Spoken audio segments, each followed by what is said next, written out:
પોરબંદર જિલ્લાના centre of excellence for horticulture crops ખાતે તાલીમ યોજાઈ હતી।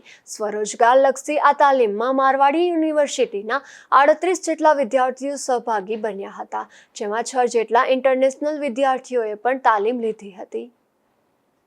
નેમી કુમાર, હું મારવાડી યુનિવર્સિટીમાંથી રિપ્રેઝેન્ટ કરું છું અને હું બિલોંગ કરું છું ગીર સોમનાથ જિલ્લો કોડીના તાલુકો। અમે મજીવાના COE સેન્ટર ઓફ એક્સેલન્સની મુલાકાતે આવ્યા છે, જે અમારે 15 દિવસની તાલીમ અંતર્ગત અમે આવ્યા હતા। અહીંયા COE સેન્ટરે આવ્યા બાદ અમે ઘણું જ્ઞાન મેળવ્યું છે તથા આ COE સેન્ટર એ ખેડૂતો અને સાથે સાથે વિદ્યાર્થીઓને ઉત્કૃષ્ટ તાલીમ આપી રહ્યું છે અને આ તાલીમના લીધે ભવિષ્યમાં વિદ્યાર્થી અને ખેડૂત બંને તેના એગ્રીકલ્ચર રિલેટેડ અને હોર્ટિકલ્ચર રિલેટેડ ક્રોપ માટે એના વ્યવસ્થાપન અને તેના મેનેજમેન્ટ માટે પણ તૈયાર થઈ રહ્યા છે। સાથે સાથે અમે અહીંયા વેરિયસ ક્રોપ હોર્ટિકલ્ચર ક્રોપ વિશે માહિતી એકત્ર કરી અને અમે પ્રેક્ટિકલ અનુભવ કર્યો।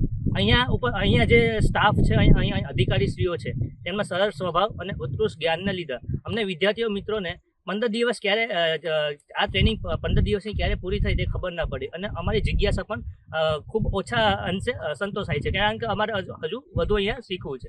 પણ ભવિષ્યમાં અમે અહીંયા સેન્ટરની વધારે મુલાકાત લેશું અને અમારા જે જુનિયર્સ છે અને સાથે સાથે અમારા જે ખેડૂત મિત્રો છે તેમને પણ આ સેન્ટર વિશે અવગત કરશું એવી અમારી